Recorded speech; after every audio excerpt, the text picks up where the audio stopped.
Good morning, everyone. It's Ann Hine. I'm going to hold up right here for just a moment. My countdown is going, so we'll wait for that. And I'm going to find us on Facebook. So give me a moment for that, and I will get the comments up. Oh, good. My comments come right up today. Hi, Dee. Welcome. I did post the class notes, so if you need a moment to go get them, you can go pop over to the page and go to file, or you can go to files or guide and pick them out of there. Alrighty, let's see who else we have. So far, let's see. I don't see my count of people. That's weird. All right, that's okay. All right, so we're just gonna, good morning. We're just gonna hang out here for just a bit before we get started. I am a little early, so I do like to start early and give everyone a chance to find our page. And then I'll get started at the top of the hour.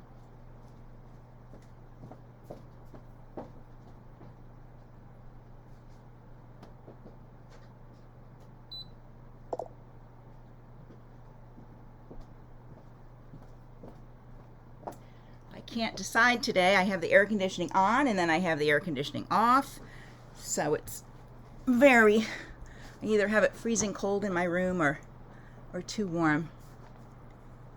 Hi Louise, I guess you found me though. Hi Anna, welcome. Susan, good morning.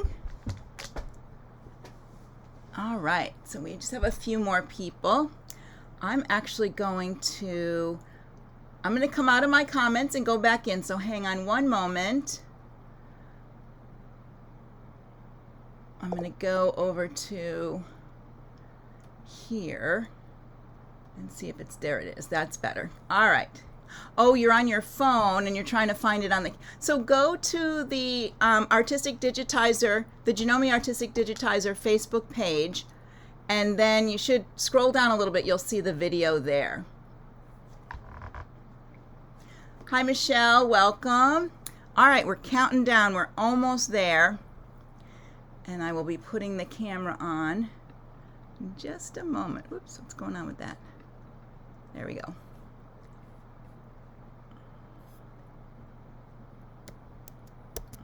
There we are. So good morning, everyone, and welcome. Today we are doing Artistic Digitizer Create It, which we haven't done in a while. I don't think we have. I sort of go between doing the Skill Builder, the Create It, the Chat with Ann, and then of course I have all my ones that I do on the Janome Sewing Machine page on Thursday. So, hi Shirley, welcome. So today our topic is going to be fabric baskets, fabric, they're really more like a box than a basket, but you might call them a basket, I don't know. All made in the hoop. You know I love making in the hoop projects. And this is really this is going to be the start. I have a couple, one or two more to show you, but I'm not going to do them all today. So I'm going to put them out in other projects so we don't go too long each day. I'm going to try to keep today to about a half hour if I can. So if you just joined, there are class notes for today, so if you needed to go print those out, you can go do that. And they're just a little outline of kind of what I'm going to try to cover today, and then some information on saving exporting, which I'm going to cover first before we get too far along. So just to let you know, I'll be on the Janome Sewing Machine page on Thursday at 3 p.m. Eastern Daylight Time, or whatever we're in. There. And I'm going to be talking about Artistic Digitizer Junior and what's in Junior compared to what's in the full program. So if you are a junior person, if you've purchased Junior or you've received Junior, pop in on Thursday over on the Janome Sewing Machine page, and I can, you'll be hearing a little bit more about Junior at that point. The other thing is, I did an event over the weekend with Canada, with Jen Tryon, and they did a weekend of sewing up there called Homemade for the Holidays. And I did a portion on Artistic Digitizer, and I showed the cutting needles or cutting blades. And it's hard to understand all of that unless you see the samples. And I hadn't pulled a sample over to where I was showing, so I didn't have a good sample to show. So tomorrow, as luck would have it, on the Joan Omi Sewing Machine page, Celine Ross is doing her live at 3 p.m. on the cutting blades in the sewing machine. So if you haven't seen those, they are little, they look like needles, but they have a little blade on the end of them, and they cut in your hoop of your fabric. You assign them, and they cut your fabric. So if you do, if you're doing cut work, you can create your cut work in our software and then use the needles to cut the different spots. So check that out tomorrow at 3 p.m. If you miss it, you can always go back to the page at another time. All the videos are saved to that page. I may try to bring it over to our page too, because I think it's going to be handy. I've just been having trouble getting even my videos to come over from that page and keep them on our page. For some reason, they don't want to load. So I may do a workaround where I do a page with just the links, and maybe you can copy and paste them in, because for some reason Facebook is not being, it's being a challenge. So, and that's Facebook. So, all right. And just so if you are new, I do check over there on my iPad to see if there's any questions or comments, and then I try to answer online if I can. If not, I come back afterwards and answer. So let's see. Shirley, I tried to add the MA frame for my 11,000, was able to add it with the correct size, used it to create a pattern.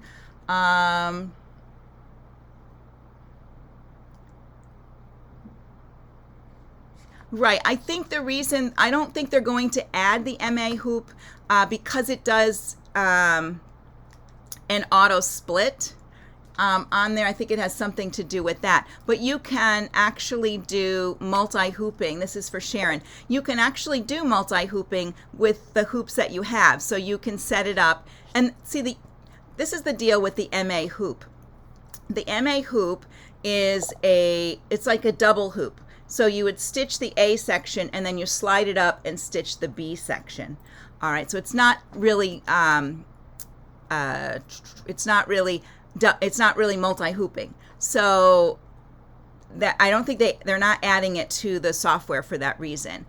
But you can go into the hoop area and you can add your hoops so that you can multi-hoop yourself, and then you can use those. You can even print out templates. You can plan the cut where you want your break to be in your design. So sometimes that's a lot better. The software will plan it for you, or you can put it in yourself. And there are some videos. If you search hashtag multi-hooping, you'll find some videos I did on that. And it's not that hard to do once you get the hang of it, so you should be able to do that. And Sharon's also asking about need instructions to get everything on my iPad, but only if I can use my iPad pencil to trace or draw. So are you talking about using Artistic Digitizer on your iPad or something else? You can, and I have to play with it. I think with your Mac, you can hook your iPad up to your Mac and use it as sidecar. I'm still working on a little lesson on that. I haven't gotten to that part yet. And that would allow you to use your pencil to draw. Let's see. Yeah, it's the ones you want to look for are not really for splitting. You want to do multi-hooping. Search for multi-hooping. All right, so I think, let me see what else there is that was asked. All right, here we go. Okay, so this is what we're going to do today. I'm going to show you a little bit of picture, and then I'm actually going to start at the end of our instructions and work backwards just a little bit. So let me put on, let's see, I think this is the one I want. There we go. So today we're going to work on making these little, I call them my little flat baskets or boxes. This one I just use the clips to hold it. So they're done flat in the hoop, and then you can put little cam snaps on them if you want. I did some in felt. I did some with the over edge of satin, like a patch. Over here, I just did a raw edge. So we're going to talk about those after I go over exporting and saving. So I want to cover that a little bit. Oh, okay. Yeah, so Sharon, the software does not work directly on an iPad. It does not have enough in it to run the full program. So you wouldn't be putting it on there. If you were using some of the other apps that Janome has, you could have those on your iPad too. Some of them are pertain to other machines, but we do have several of them. All right, let me go to the software. And I'm going to open a new page. Let me move this out of the way here. And I'm just going to give you a little example. There we go. I have a little extra window that keeps getting in my way. So I'm just going to create a shape here. I'm just going to use my rectangle. And there's my shape. Now, if you go to your directions, I did print out at the very end, if you see where it says extra help, there are the directions or the screenshots for a PC. Because I demo on the Mac, I wanted to make sure you could see what I was talking about on your PC as we go along, and then you have a nice reference tool. So when I have a design in here, and my tool is still active, remember anytime things are highlighted over here on the left, they're active. I'm going to select up here. And then I can go ahead and click on my machine up here, and I'll get that drop down. Now this drop down is the same whether you're on a Mac or a PC. And here, those are your choices that you can pick from, any of these choices. You can also go to File. Now my file is way at the top on a Mac. I think with a PC they're a little bit lower, but on mine they're up here. I can go to File, and I'll find Export, and I'll see the same things there. So if you're looking at the printout, that's the like the third picture I showed where it says or select file. So you're getting those selections, plus you have your to Dropbox, to an image, to an SVG, and to Quilt. So these are other options for you. Okay. The other way, on the top toolbar, if you're going to save, you can click on the icon save. I'm trying to get some, there we go. On the icon save, there it goes. And it'll pop open a window. Now this is where my window is different than what's on a PC. So if you look on yours, you will see, it's on the second page, it says this window will show up. And so you'll have a window that will look more like your PC. This is what a Mac comes up with, and I would pick my folder here, or I could search for more folders or a place that I want to put it, and then I can once I select that, I can save it there, and then oh, I'm sorry, did we get hopefully that message isn't showing. I'm getting messages. All right, so that's the big difference with a Mac. We have this window. And then on a PC, you'll see on your printout what a PC looks like. It opens your folder system. Same as the Mac is opening my folder system, and I can save it. Now I can save it as a draw file down here, or if I do the drop down, I can save it in any of these formats right here. Some machines are Hoop specific, so you will need to make sure you are saving in the machine that you use. Especially if you have a Brother or a Janome, they are machine Hoop specific, so you do need to have that, or you won't see your file format here. And as always, I save as a draw first, and then I will save as a JEF file. All right, so I have both in there. Your draw is your editable one that you can go back to and make changes to. All right, so let's move on to the next part. Hopefully everybody's understanding this part so far. Now I'm going to go into, let's close this one. When I go up here and I choose either cable or Wi-Fi, I get the same window. I'm not connected by cable today, and I should be connected. There I am. I'm connected by Wi-Fi.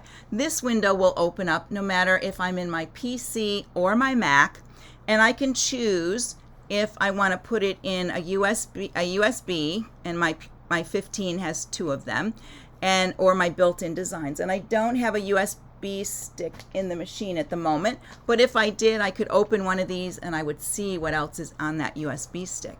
So here I can do built-in, and I can go ahead and put my title at the bottom.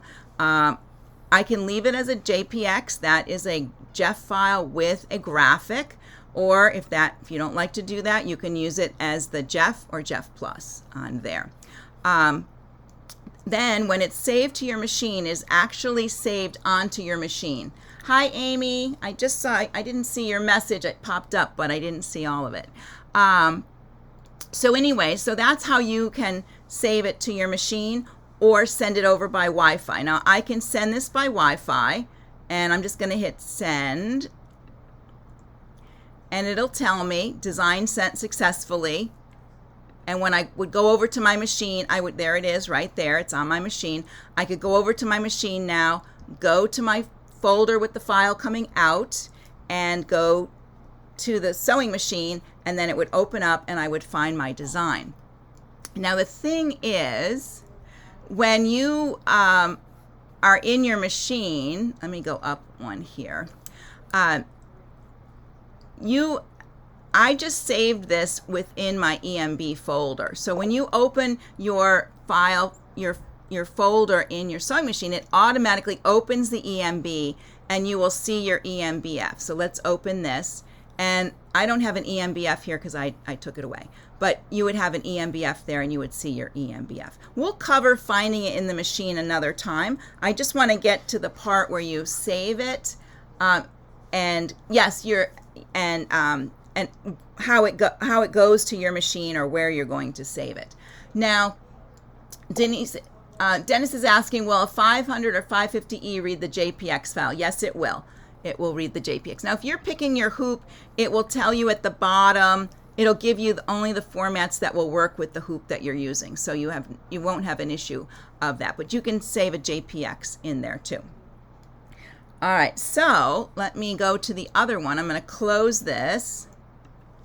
Now that was transferring or exporting, or some people like to say saving or whatever. Here is going to the USB right here. Now I have done a whole thing on the USB. There's a video in our guides called Ladies of the USB. That one will cover, I think I show you how to find it in the machine too, so you could take a look at that. When you open this, what it does is and it looks the same whether I'm in Mac or PC. You can see it on your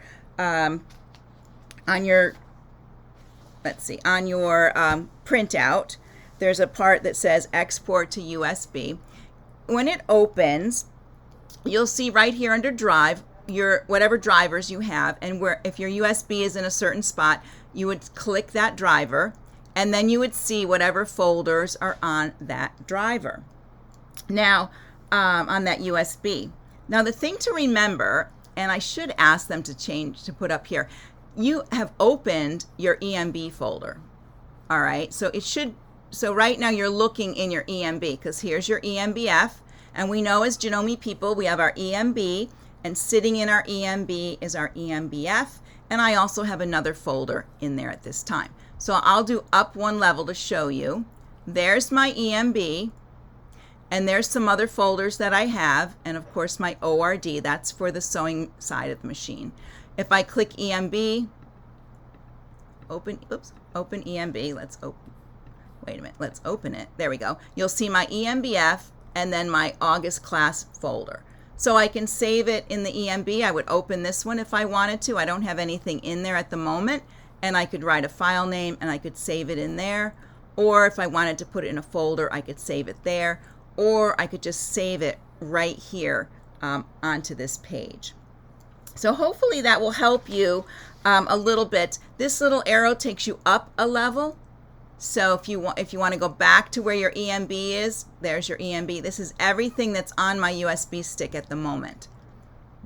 And I know I've said this before, and this sort of blows everybody's mind, that for some of our Janomes, from the 500, 550E, the 15,000, maybe the 12 and the 14, and I think the S9, you can save your designs. They don't have to be in the EMB or the EMBF folder. So, but we'll cover that another day because that's just too much to cover today. Go with your same process. When you come here, select when it opens into your EMB. If you want to put it in the EMBF, click on your EMBF and save your file right there without any trouble. Okay? And then you would hit export. We'll open it again. I can show you that I put it in there. There's my no name. I put it in the EMBF, and there's my file because I didn't name it. So now it's right in my EMBF folder. Use my up arrow to go back a level. There's the EMBF. I'm in my EMB folder. Doesn't say that, but I am. And then I can go up again and see it there. All right, so hopefully this clears up. Give me some thumbs up if this is clearing up a little bit about exporting, saving, that kind of thing. I didn't cover moving to Dropbox or any of that. I'll probably have to do that at another time. But I just wanted to cover the ways that you can find how to export your file. I typically love to come right up here to the sewing machine and use this drop down. It's very handy, but some of us, we're so used to using the file over here that we use the ones that are over here. All right. Save as, I'm just going to review really quickly. Save as takes you into your computer and you're saving directly to your computer. Some people will do the save as, then they'll come down in the tree on the side and find their USB stick. But honestly, this is so easy. Just select there. Everything I need, cable connection, Wi-Fi, and USB is right there. So it's all right there. Thank you, Amy. I know you love that too. It makes it very easy if you use that tab. And then I gave you all the pictures, so hopefully this will help you along. And we'll do another session on finding it in the machine. That's like a whole other thing, and that confuses everybody too. But if you know where to load it here and where it's going, you should be able to find it in your machine also. Okay, so now let's get to our topic. Our topic is these fabric baskets, and so I'm going to come back here and we're going to open, let's see, I'm going to look at the baskets. Here we go. So these are actually created flat in the hoop, and I do have some crystals missing over here. This makes me very sad. But this is done completely in the hoop, and you can see the back side here all stitched up too. So I stitch it through both pieces of fabric. And then on this one, I just use my little, those little clips to hold it together. So when I was traveling and I needed a basket, I would take the clips off, travel with it flat, and then I could just put it together. So I love cam snaps. So I went and got my cam snaps for these. Whoops, let me put it under the camera. There we go. So I have cam snaps. So you can unsnap these. And if you're unfamiliar with cam snaps, I'll show you those in a minute. So there they are, and all I have to do is snap them together, and I have my little basket. You can make them any size. You can put like an applique in them, like the scissors. You can do a little design in the center if you wanted to. You could do an embroidery, and you can't see this very well. This is a sample I did. Let's go this way. And I put some lettering in there, but I have a lot of this gray variegated thread. So I'm trying to use that for some of my sample stitch outs just so I know what's happening, and then I'll do a final one after that. So that's why you can't see this very well. But I used that safety pin and I opened it up and it says, "I've come unpinned." Very cute. Again, snaps here, and I used 2 different color snaps on this one. Well, let me see if you can show it this side. And this side, this one is a little messy on the back. I didn't use the same thread on the back, which you should do because it's a project where you're going to see both sides of it. So cam snaps, just to let you know, I'm going to bring them over here. These are what cam snaps are. They are a little the pokey part, and it looks like this after you get it on. All right, and then you have both connectors, this side. This size and the other side of it right there, and you would apply them with a tool like that. All right, and you squeeze this and it melds them together. Now what I like to do is I use this is an awl, and when I go to put them in here, I will fold my corner first and I'll put the awl through both sides. So now my snap will be centered in both sides, because it's hard to find that out. You could put a little mark in your stitching. You could put a little X where you want them, but I just find by folding this in half, just like that. Let me turn this way. There we go. Just like that, I can stick the all through right there, and it goes straight through to the other side.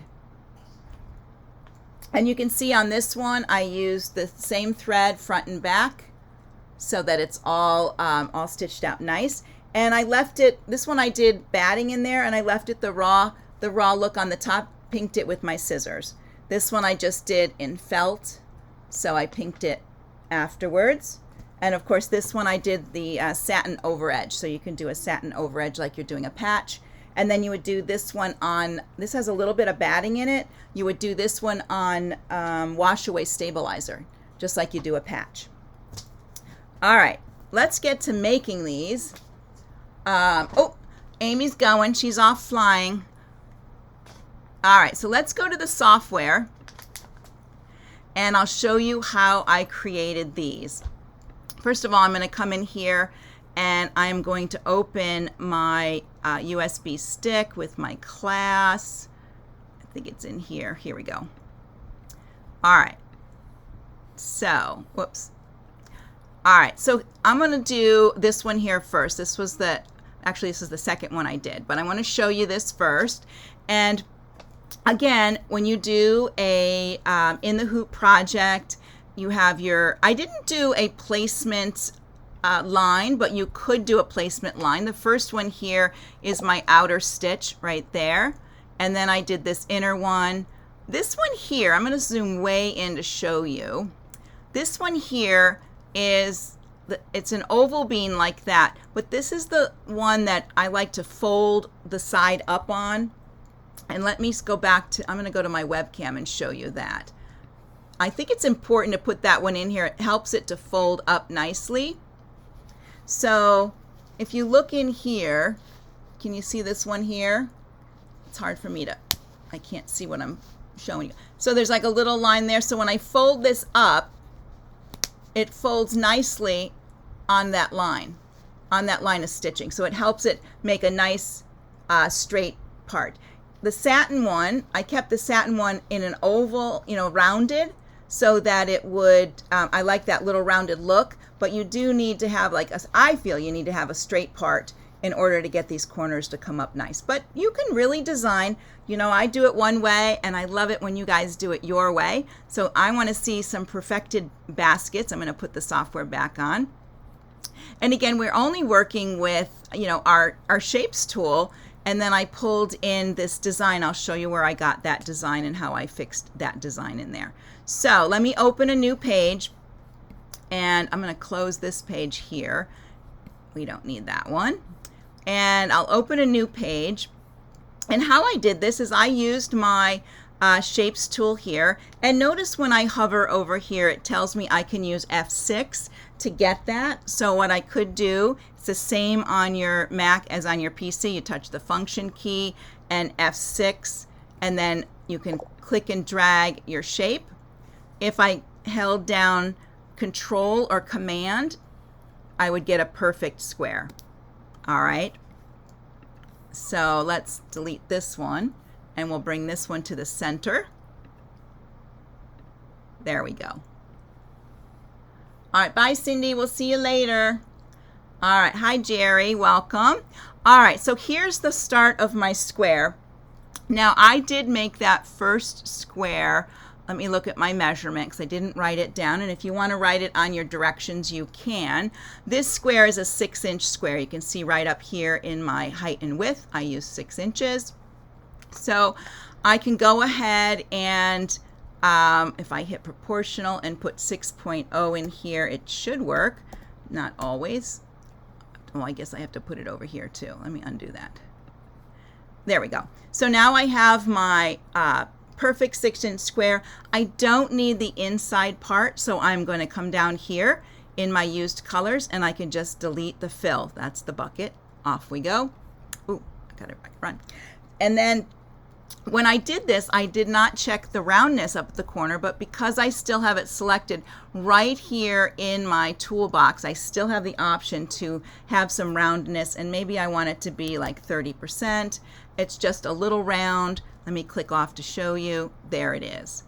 And then from there, I would pick a stitch for this, and I liked to use the oval bean, so I'm going to put oval up here, or O, and get oval bean. And then I changed my stitch length right here in properties, and I think I used 3.0, and I'm using millimeters, so even though I'm in inches, I like to input this in millimeters, so 3.0 mm, and then hit enter, and it changes it to inches, but it actually changes the stitch to a longer stitch. So there's that part of it. All right, so that part's ready to go. And then, of course, what we do next, I'm just going to go back in here to my colors. We'll leave the first one black. That's fine. But, you know, I'll be changing different colors here because just so keep everything apart. So the next one is my, it's going to be that fold line that I want on there, or even the center one. So if I use this design here, I can do a copy and a paste. And then I want that one to be one inch smaller, so I can just change it here and make this 5.0. And then, oh, let me select it again. I didn't have it checked at proportional. So now I have the next one in. I'll show you what I'm talking about. And it shows better here. Between here and here, I like to have 1 inch, and I'll measure. So it's about 1 inch right to there, a little bit more maybe. And the reason I want that 1 inch is so when I fold it up, the cam snap fits in here. All right, so there's a little bit of space. So that's something to think about when you're making the sides of how you're going to close your side and what you're going to use for that. I mean, you could actually use your sewing machine afterwards and sew the sides if you wanted. You don't have to leave them like that, but you could if you wanted to. All right, so there's that one there, and I don't know why that one looks so, let me look at this again. This doesn't look like 1 inch, does it? Let me measure. I don't think it is. Oh, it's only 1/2 inch, and let me tell you why. Because I made it 1 inch smaller, so it's a 1/2 inch on this side and a 1/2 inch on that side. So if I go down a little bit more, let's select up here, and let's make it 4.5. Just in case you run into that, you want to remember your box is shrinking on both sides, and when you pick a number, it's going to spread that out between both sides. So there, now we have the look of that. And I can change the color of that. We'll just use gold. And then I have my satin stitch. So I can take this one here and I can do a, I'm going to go to my properties. I can do a copy paste. And this one, I just want a little bit smaller because it's going to be my satin stitch. So I'm going to use proportional, and I'm just going to put it at maybe 96 maybe. Let me see. There we go. I just want it inside that stitch just a little bit. So you can see that. And when you do your percentage, it goes back to 0. And then over here, I would go in here and pick satin in there, and then I could change the width of my satin maybe to 3.0 mm. There we go. And now I have my satin. I might want to make that just a little bit smaller. So let me go to 98. There we go. There we have it. So now you have your basic box, and from here you can go ahead and plan your inside part. Now I used, let me make sure there's no questions here. We're doing good. I used the clip art library, insert clip art, and I went down here to these flowers. Let's see. Here we go, these florals here, down this way. There's one in here that I really like. It's a swirly one. Let's see where it is. There it is. Here we go. And insert. And this is one of those click and drag, so I'm going to click and drag it, and that looks about right. I'm going to take it and put it in the center, and I could drag it to make it bigger, but right now this is a satin, it's a satin piece, and I did mine in stitches, so you can select the whole thing. It's actually a fill, I can see in my properties, so I'm going to right click on it. Oops, wait a minute. I got to select it first. There we go. Right click on it. And right down here, I'm going to do convert fill to center line. I might have typed convert object. There it is. Now it turned it into an outline for satin. And then I'm going to select running. And it's a triple stitch. I might make the stitch a little bit longer, maybe 2.5 mm. And there's my inside. There we go. So there's your basic, that's a square one. You can make them any shape, any size on this. And I'm going to go back to the screen, to the, to me. So here we go. Oops, I think we're going back to me. There we go. So I want to talk about sewing when you do this in the hoop. So what I did, I'll lay this flat so you can see. So when I went to do this in the hoop, I hooped one piece of yellow fabric. All right, so my yellow fabric's hooped. On top of that, I laid my batting, and on top of that, I laid this other yellow fabric. And then I used the basting feature in my machine to hold it all together. And then I started my stitching. On this one, I did not use any stabilizer. If you want to use stabilizer, I would use a poly mesh that you can cut away afterwards with your batting. I just think the batting held the stitches nice. I didn't really need that extra layer on there. On this one, I just hooped my felt and I stitched right on the felt. I didn't even use stabilizer on this one. But if you want to add a little firmness to any of them, you can use a tearaway. And then what I would do is, when you get it out of there, tear it away first and then do your trimming. So very easy to do. Lots of fun. I'll show you that up close. See my pin? I'm getting the most use out of that safety pin ever. So oh yes, I'm sorry. On this one here, let me go back. I'm going to go back to the thing. I forgot to change this. Good catch. Who caught that? Anna, thank you.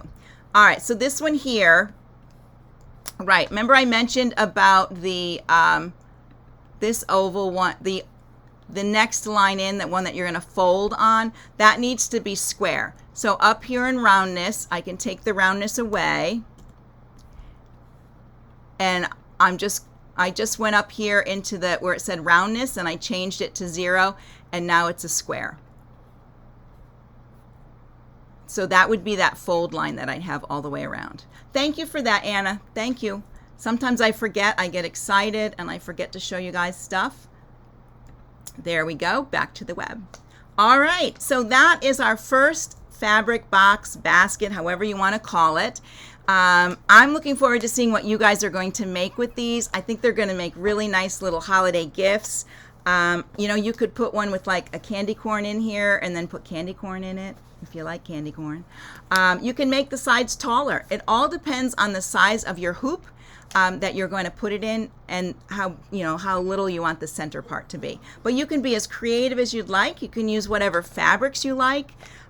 On that, I had the bean stitch around the edge. If I wanted that to be a satin stitch, to be like a, if I was going to do satin stitch like a patch, I would change that to satin stitch, and then I could go ahead and use a wash away stabilizer in between my 2 layers of fabric, so that once I got around and I took it out of there, I could just wash away that extra piece on there. So it'd be just as easy. Okay. The other thing I was going to show you is changing the width and the length. Well, I showed you the width of a stitch, the density of a stitch. When you're in your properties, you'll find the density of a stitch, and there's just numbers in there. So go ahead, and the things I don't show, I'm going to go back through because I know I didn't want to go too much past a half hour. So I'm going to mark the things that I didn't show you yet. There's things that you can experiment with if you can figure them out. I know you all can do that. So I will see you on Thursday. I'm doing Artistic Digitizer Junior, so if you're interested in that, I'll see you on Thursday. Don't forget, Celine is tomorrow. Celine is showing us the cutting needles that go in your sewing machine, which I think is going to be fabulous. You have to check in with her. She's one of our Canadian educators. And then today at 3 p.m., we have Costas, one of our educators. He's going to be talking about stabilizer. So that'll be another extra one. And I don't know what's going on Friday. Who knows? All right. I guess that's everything. All right, everybody. I'm going to let you go. I will see you later. Have a great day. Bye for now.